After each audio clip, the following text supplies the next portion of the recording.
A paz do seu meu irmão, a paz do seu minha irmã. Estamos agora iniciando o terceiro capítulo deste livro, A Quarta Dimensão, descrita pelo pastor David Paul Yong-Soo, pastor da maior igreja Assembleia de Deus do mundo, ali em Odo, na Coreia. Esse é o livro na linguagem atual, que é mais fácil o entendimento. Nós vamos iniciar o terceiro capítulo, mas a quarta parte deste episódio, que tivemos o prefácio, o primeiro capítulo, o segundo capítulo, e agora vamos para o terceiro capítulo e a quarta parte do episódio deste livro, A Quarta Dimensão. Fique ligado, compartilhe e deixe seu like, comente, leve a palavra do Senhor a mais vidas. Capítulo 3. O poder criador da palavra falada. Há certos passos que devemos dar para que a fé seja incubada adequadamente, e existe uma verdade central que devemos aprender acerca do reino em que a fé opera.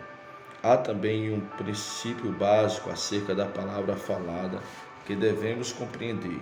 Portanto, desejo falar-lhe a respeito do poder criador da palavra falada e por que seu uso é de grande importância. Certo dia, estava tomando café da manhã com um dos meus mais famosos cirurgiões na Coreia e membro da minha igreja. Ele me contava de várias descobertas médicas sobre o funcionamento do cérebro. Perguntou ele: Dr. Chu, o senhor sabia que o centro da fala no cérebro controla todos os outros nervos? Vocês, pastores, realmente têm poder, porque, segundo descobertas recentes no campo da neurologia, o centro da fala no cérebro tem domínio sobre todos os demais nervos. Então eu sorri, dizendo: sei disso há muito tempo. Como descobriu isso? Perguntou ele. É coisa recente no mundo da neurologia. Respondi-lhe que o Dr. Tiago me havia ensinado. Quem é esse Dr. Tiago? Interrogou ele. Foi um dos médicos famosos dos tempos bíblicos, há quase 2000 anos, respondi. Em seu livro, no capítulo 3, nos primeiros versículos, o Dr. Tiago define claramente a importância da linguagem e do centro da fala. O neurocirurgião ficou completamente pasmo. A Bíblia realmente ensina isso? Sim, respondi. A língua é o menor membro do nosso corpo, mas pode dominá-lo inteiramente. Então esse cirurgião começou a expor as novas descobertas. Disse que o centro nervoso da fala tinha tal poder sobre todo o corpo que o simples fato de falar pode dar controle à pessoa sobre seu corpo, de manipulá-lo da maneira que bem desejar, disse ele. Se alguém diz, vou ficar fraco, imediatamente todos os nervos recebem essa mensagem e dizem, vamos nos preparar para enfraquecer, pois recebemos instruções da central de comunicação de que devemos ficar fracos. Então, em seguida, ajustam suas atitudes físicas para a fraqueza. Se alguém diz, ora, não tenho capacidade alguma, não posso fazer esse trabalho, imediatamente os nervos começam a declarar a mesma coisa. Sim, respondem eles, recebemos instrução do sistema nervoso central dizendo que não temos nenhuma capacidade, que devemos desistir de tentar desenvolver qualquer habilidade. Devemos nos preparar para fazer parte de uma pessoa incapaz.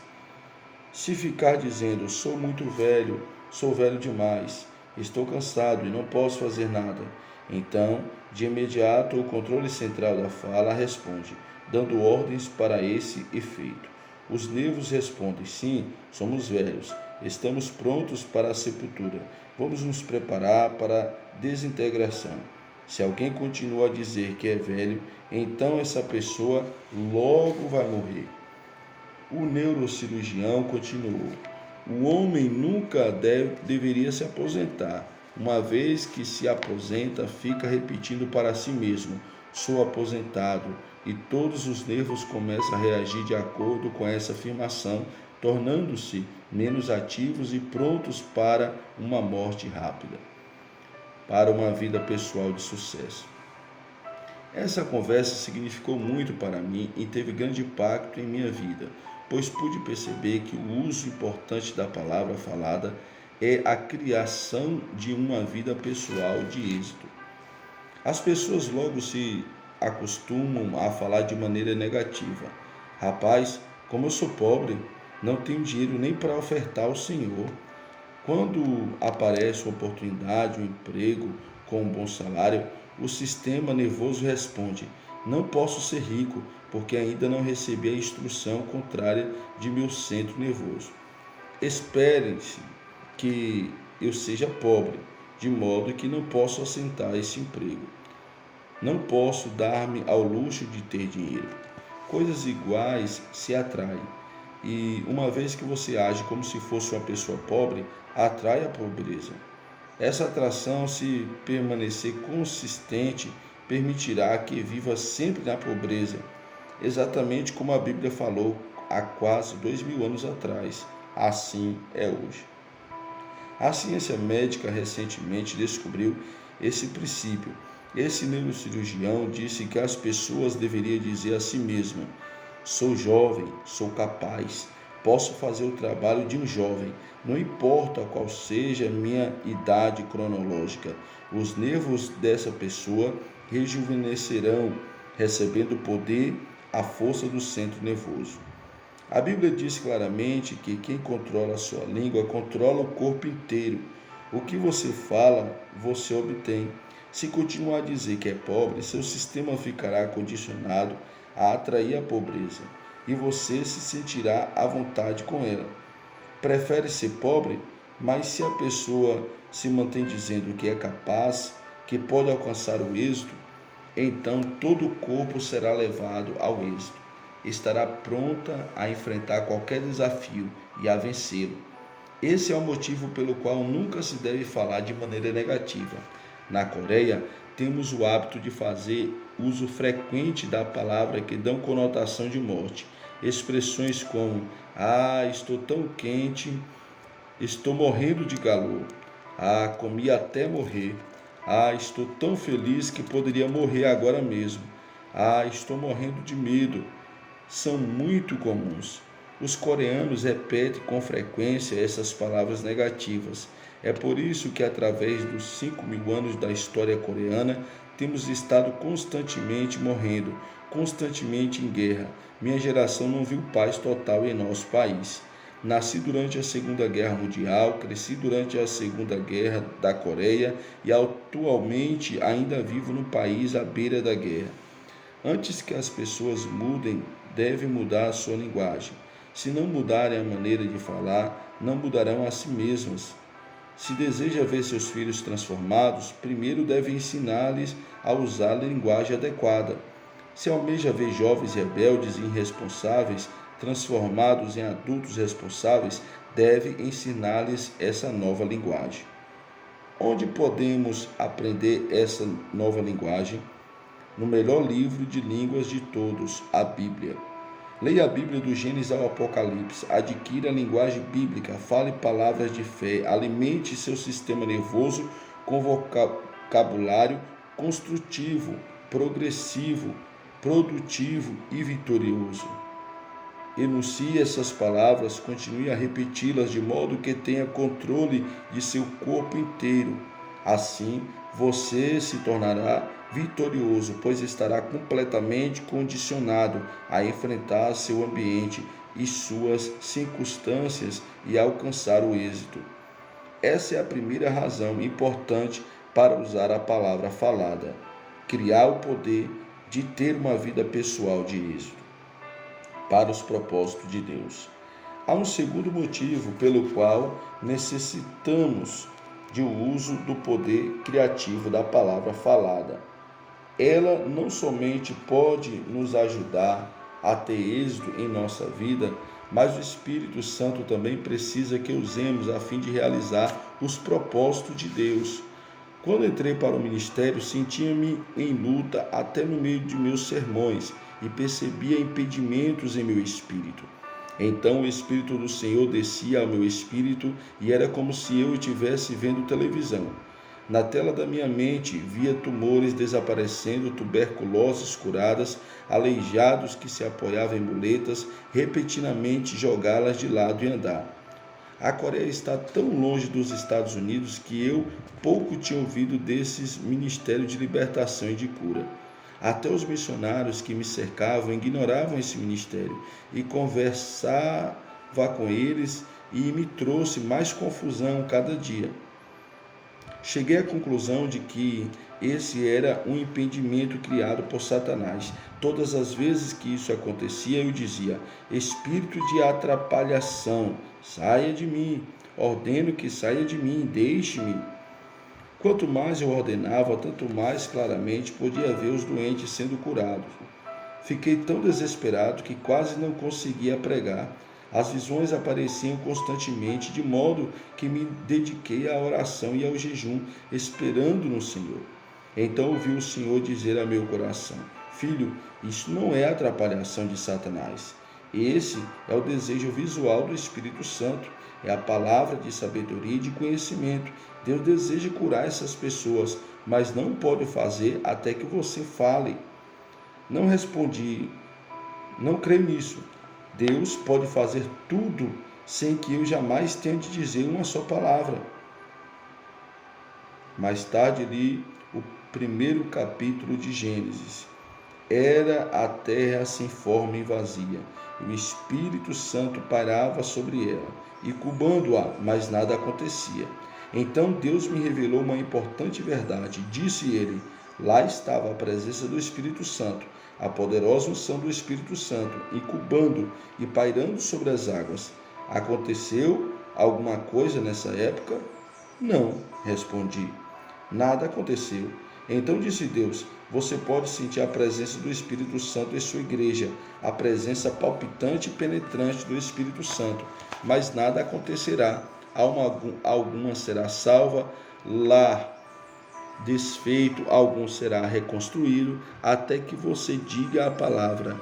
Não fique simplesmente implorando as coisas de que precisa. Diga a palavra. Dê-me o material com o qual eu possa construir acontecimentos miraculosos.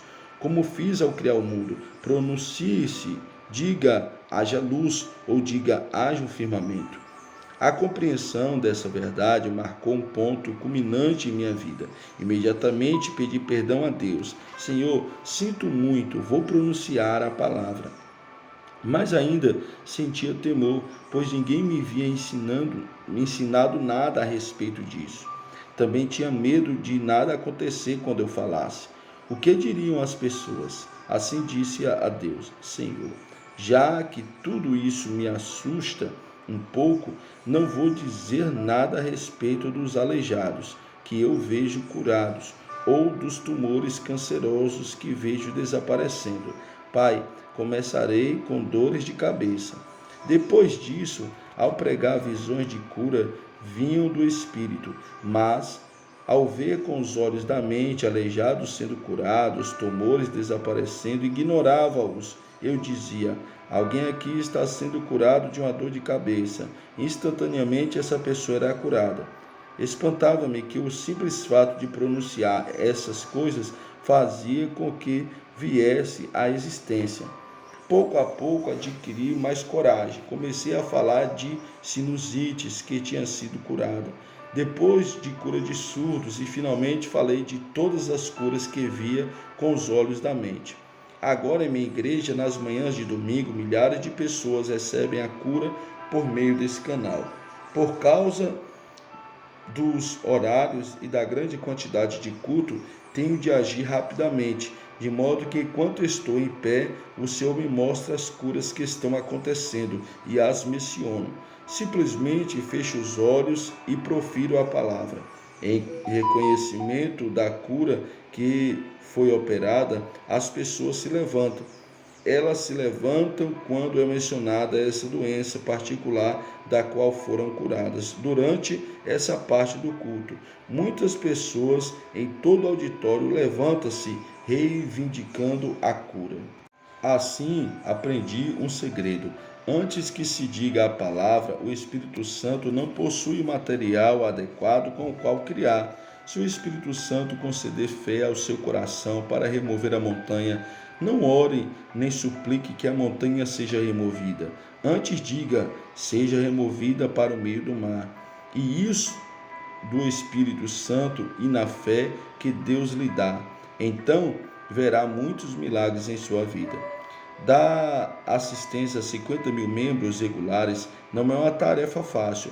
Temos um serviço de atendimento telefônico 24 horas por dia em nossa igreja e os assinantes trabalham o dia todo recebendo chamadas e dando instruções.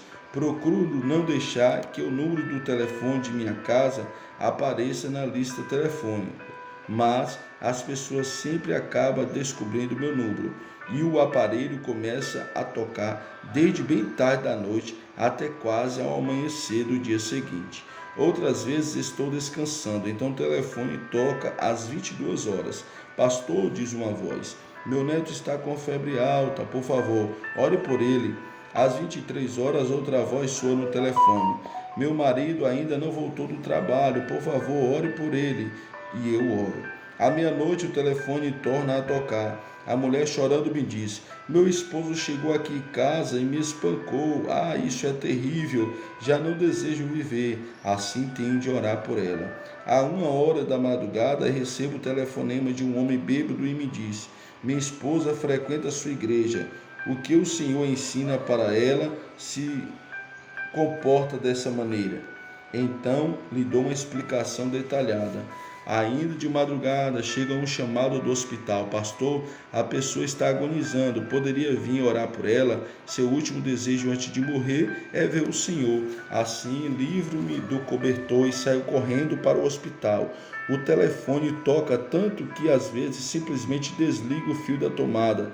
Exclamo, simplesmente me recuso a viver dessa maneira. Eu vou para a cama. Mas o Espírito Santo fala-me ao coração. Você está sendo um bom pastor? O bom pastor nunca deixa suas ovelhas sem ajuda. Então me levanto e ligo o fio de novo. Há muita vantagem quando viajo para o exterior. Finalmente posso ter uma boa noite de descanso. Certa noite, durante o inverno muito frio, estava bem confortável na cama, quase adormecendo, quando o telefone tocou. O homem perguntou, pastor, o senhor me conhece? Claro que o conheço, fiz seu casamento. Venho me esforçando por 2 anos, com todas as minhas forças, mas nosso casamento não está funcionando, disse ele. Hoje à noite tivemos uma grande briga e decidimos separar-nos. Já dividimos nossas coisas, mas falta algo, a bênção do Senhor. Casamos com sua bênção e desejamos divorciar-nos com ela. Que situação para um pastor! Abençoá-los na união e depois abençoá-los na separação. Respondi, vocês não podem esperar até amanhã? Está frio demais e já estou na cama. Tenho de ir agora. Pastor, respondeu ele, amanhã será tarde demais. Estamos nos separando hoje. Não queremos que o senhor faça um sermão. É tarde demais para isso. Não há mais esperança para nós. Simplesmente venha e nos dê sua bênção para que possamos nos divorciar. Arrastei-me para fora da cama e fui para a sala de estar. No coração estava com raiva de Satanás. Pensei, isso não é obra do Espírito Santo. Isso, com certeza, será obra do diabo. Ao começar a orar, imediatamente entrei na 4ª dimensão. Uma vez que visões e sonhos são a linguagem do Espírito Santo, mediante a 4ª dimensão, posso incubar a 3ª e corrigi-la. Ajoelhei-me, fechei os olhos e, por intermédio da cruz de Jesus Cristo, com a ajuda do Espírito Santo, comecei a ver essa família reunida de novo. Mentalizei um quadro claro e orei. Ó Deus, torne esse casamento como a imagem que tenho. Enquanto orava, fui tocado pela fé e no nome de Jesus Cristo mudei essa situação para a quarta dimensão. A quarta dimensão, com o seu poder positivo, era minha, de modo que fui para o apartamento desse casal. O casal vivia em um fantástico apartamento de luxo. Tinha de tudo, mas ao entrar senti um calafrio. O ódio que existia entre o marido e mulher. A pessoa pode ter todos os bens materiais do mundo, mas se houver ódio em sua família, as coisas materiais não serão bênção alguma. Ao chegar, encontrei o homem na sala de estar e a esposa estava no quarto. No instante em que entrei, o homem começou a falar mal da esposa. A esposa entrou correndo na sala e foi logo dizendo: "Não dê ouvidos a ele, ouça o que eu tenho a dizer", e começou a falar mal do marido. Ouvindo o marido, tudo o que ela dizia parecia certo, mas quando ouvi a esposa, tudo o que ela dizia também parecia estar certo. E cada um deles, na sua opinião, consideravam-se certo. Ambos tinham razão, e eu fiquei ali, espremido entre os dois. Ambos diziam que o casamento estava terminando. "Não ore por nós", continuavam a repetir. "Simplesmente ore por nosso divórcio." Mas eu já tinha vencido essa decisão da terceira dimensão ao usar a fórmula da quarta em meu coração. Confiante, peguei a mão do marido e a mão da esposa e disse: "No nome de Jesus Cristo, ordeno que Satanás desfaça o laço de ódio deste casal. Nesse instante, no poderoso nome de Jesus Cristo, ordeno que esses dois sejam reunidos, que sejam ternos e unidos." Subitamente senti uma gota morna cair sobre a minha mão. Ao olhar para o homem, vi que ele estava chorando, as lágrimas escorrendo-lhe pela face. Pensei comigo mesmo: "Oh, louvado seja Deus!" Funcionou. Ao olhar nos olhos da esposa, pude ver que estava cheio de lágrimas. Então, uni as mãos dele e disse: "O que o Senhor uniu, não separe o homem, nem circunstância alguma." Levantei-me e disse: "Já vou." Os dois acompanharam-me até a porta, e enquanto eu saía, disseram: "Até logo, pastor." "Louvado seja Deus", respondi. Funciona.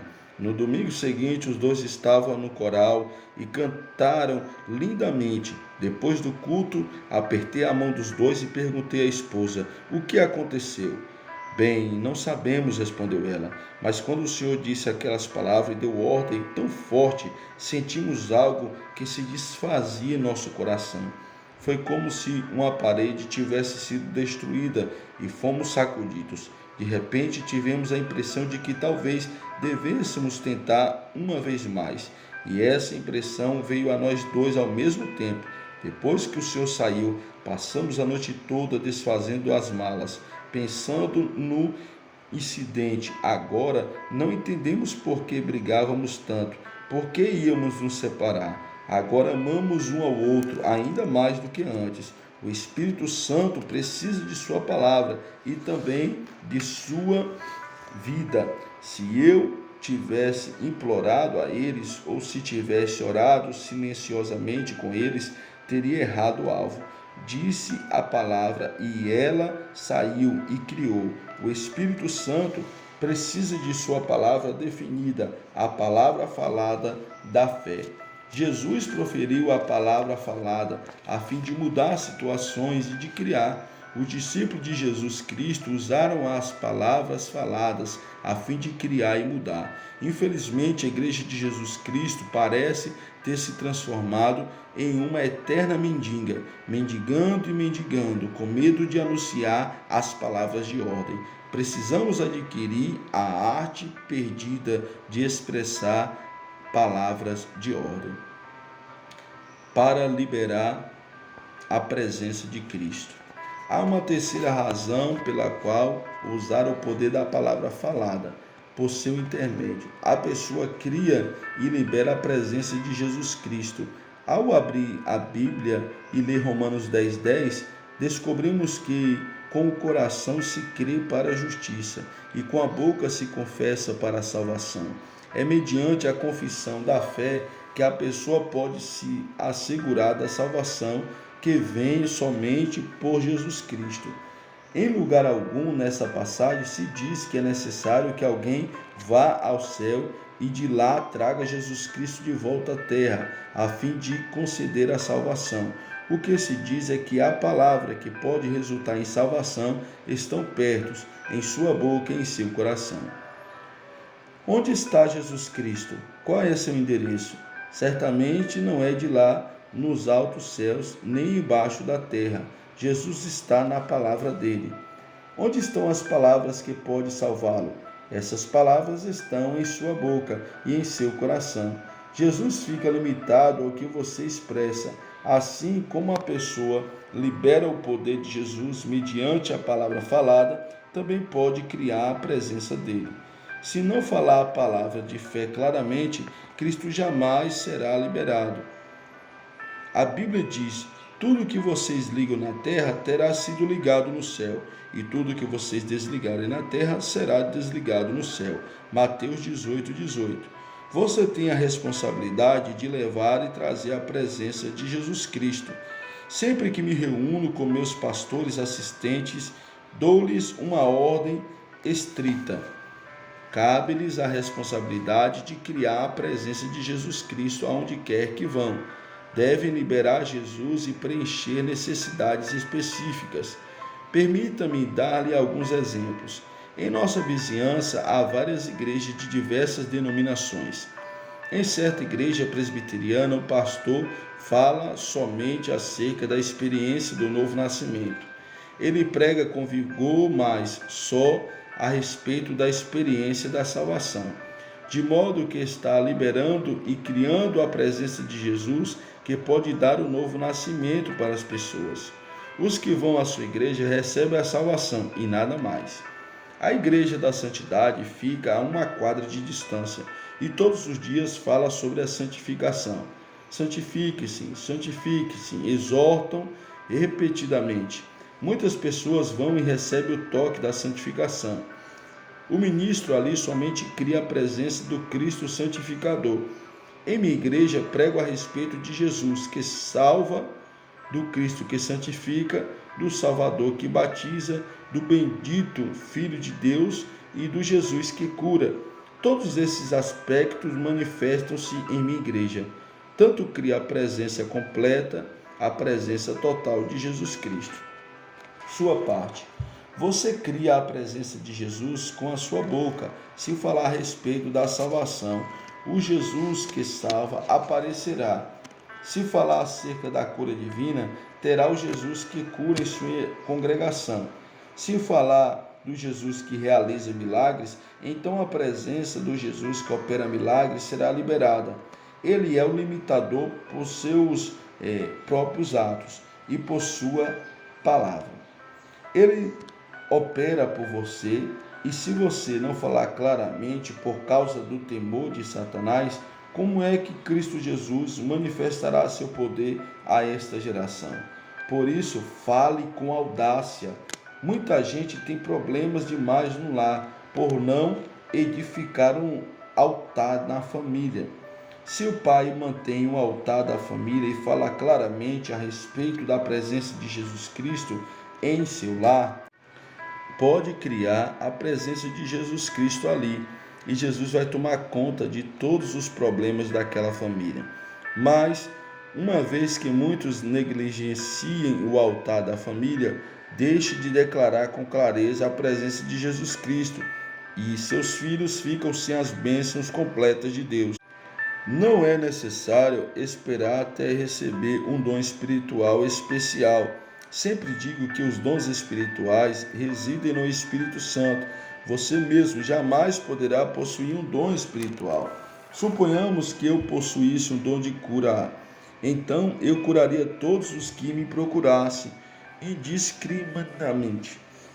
Se eu tivesse o dom, o daria a todos, não estaria discernindo clara ou justamente. O Espírito Santo vê uma necessidade e permite que a operação de um dom flua por meio de alguém para suprir essa necessidade. É importante lembrar que todos os dons residem no Espírito Santo, pois é ele que habita em sua igreja e que mora em você. Por meio dele é possível ter todo tipo de ministério, do ensino, da evangelização, de missões, pastoral e da cura divina. Por seu intermédio, como um canal, o Espírito Santo pode manifestar-se, portanto, não se preocupe em adquirir quaisquer dons. Seja audaz, receba o dom da audácia e então diga a palavra. Fale a palavra claramente e crie a presença específica de Jesus Cristo. Libere essa presença específica de Jesus Cristo para a sua congregação, para a sua família e vai ter resultados específicos. O pai pode criar a presença de Jesus Cristo no lar por meio de sua palavra falada, e Jesus encarrega-se de todos os problemas da família. Da mesma forma, vou à minha igreja a fim de falar a mensagem, de plantar sementes específicas e de colher resultados específicos. Percebo uma grande falha nos cultos realizados nos Estados Unidos. Os pastores norte-americanos entregam mensagens fantásticas às suas congregações, mas logo após o culto as pessoas são despedidas e vão embora. Não se dá tempo a elas para produzirem o fruto que cada mensagem traz à luz. Recebem a palavra falada, mas não têm tempo de orar para que ela se implante em sua vida de maneira que se torne parte dela. Nos Estados Unidos, os cultos terminam cedo demais. Dê tempo à congregação. Abrevie os avisos e os números especiais e entregue a palavra e deixe que o povo tenha mais tempo para orar junto. Deixe que as palavras sejam digeridas. Se isso fosse feito, seria visto mais resultados nos ministérios desses pastores. Finalmente, as palavras moldam sua vida, pois o centro nervoso da fala controla todos os outros nervos. É por isso que a fala em línguas é o sinal inicial do batismo no Espírito Santo. Quando o Espírito Santo domina o centro da fala, domina todos os nervos do corpo e controla o corpo inteiro. Assim, quando falamos em outras línguas, estamos cheios do Espírito Santo. Fale a palavra para controlar e sujeitar completamente seu corpo e sua vida. Entregue a palavra para o Espírito Santo de modo que ele crie algo com ela. Então crie e libere a presença de Jesus Cristo por sua palavra falada. Pregue a palavra falada tem poder. Quando a palavra é liberada, é ela que realiza os milagres e não a pessoa que a emitiu. Deus não o usa por você estar completamente santificado, pois enquanto o cristão viver, estará lutando com a carne. Deus o usa por sua fé. Irmãos e irmãs, empreguemos a palavra falada para ter êxito em nossa vida, para fornecer o material com o qual o Espírito Santo possa criar e liberar a presença de Jesus Cristo. Lembre-se de que Cristo opera por você, através da sua palavra falada, a fim de liberar a sua presença. O que vai fazer com esse Jesus que leva em sua língua? Vai liberá-lo para a bênção de outros ou vai trancá-lo com uma língua saliente e com a boca fechada? Que Deus o abençoe a tomar a sua decisão. É isso, meus irmãos, este foi o terceiro capítulo do livro A Quarta Dimensão e a quarta parte, do nosso episódio. Lembrando que o nosso livro ficou primeiro o prefácio, depois o primeiro capítulo, segundo, o terceiro. E logo iremos lançar o quarto capítulo do livro A Quarta Dimensão. Deus abençoe, compartilhe e fique com Deus.